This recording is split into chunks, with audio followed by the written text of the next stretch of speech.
we engaged a company called the Retail Coach, which did some surveys around town, and they also interviewed everybody on the council. And of course, when I talked to them, they said, well, what do you want to see?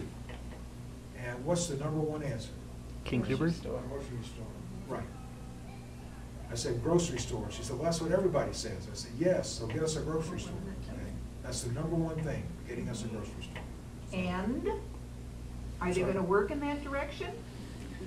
Let me just kind of frame, if I can. Well, sure, go ahead. So, one of the challenges is that this city had, well, it's had an economic development director in the past. We've never had a comprehensive economic development strategy. So it's one thing to have a department, it's one thing to have a list of goals, it's another to have a strategy and actually execute against that in an intelligent fashion. What's happening right now is that we've got a progressive plan in place. The retail coach is in doing the sort of underlying research on the city as a whole.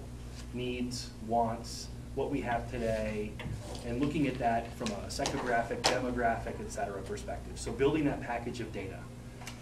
This is all in a lead up to the ICSC conference that's coming up here in May in Las Vegas. Sort of each industry has its paramount conference, if you will, where a lot of good business gets done or begun.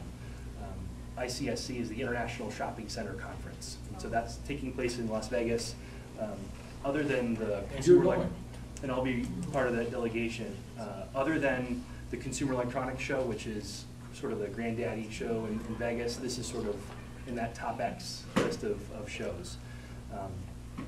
So we've got the study that's underway. That data will sort of set us up and help us make sure that we're meeting with the right folks. In the past, the city's done a good job of setting up lots of meetings. In fact, I think last year the city had 90 appointments set up through the 3 to 5 days of the conference.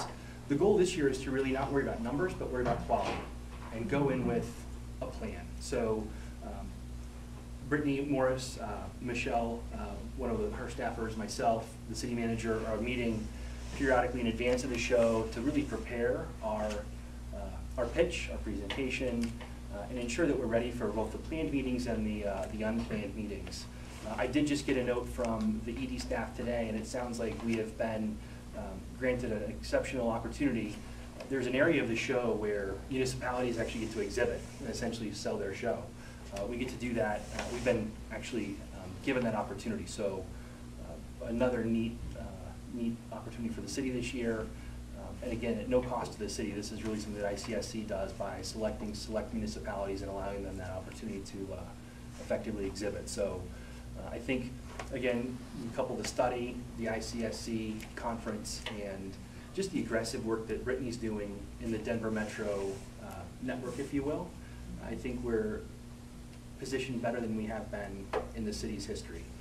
When you talk about grocery, we've all been out here long enough that we've heard the wives' tales about it's coming tomorrow, it's coming tomorrow.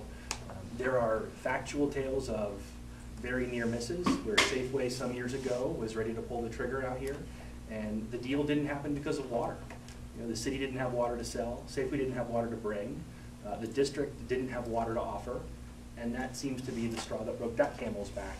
Subsequent to Safeway, we've had King Soopers that has sort of been, close on a few occasions, but you couple the slowdown in growth up here with the national slowdown and the national pullback, and that sort of combined to put us in less than a desirable position.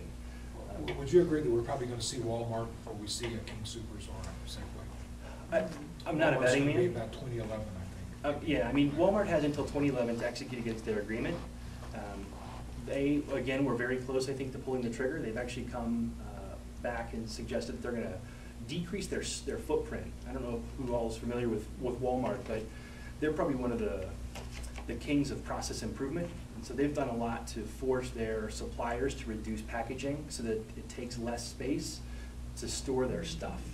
It's great. I mean, from an environmental perspective, they were sort of the antithesis of the environmentalists for a long time, and now they've kind of become a poster child for smart business and supply chain. That said, they were going to reduce the back-of-house operation at this site, so that would change their real estate requirements in the building design. I don't think they're going to pull the trigger this year. The latest word I have from talking to Marty Zemsik with Shea is that they're probably going to pull the trigger in early 2010 for a completion in early 2011. But again, those are, you know, dart tosses at this point. I can't say I mean, that those are. unfortunately, that's not the best I think that we can do, is that it's gonna be probably another 2 years before you're gonna be able to buy groceries right out here.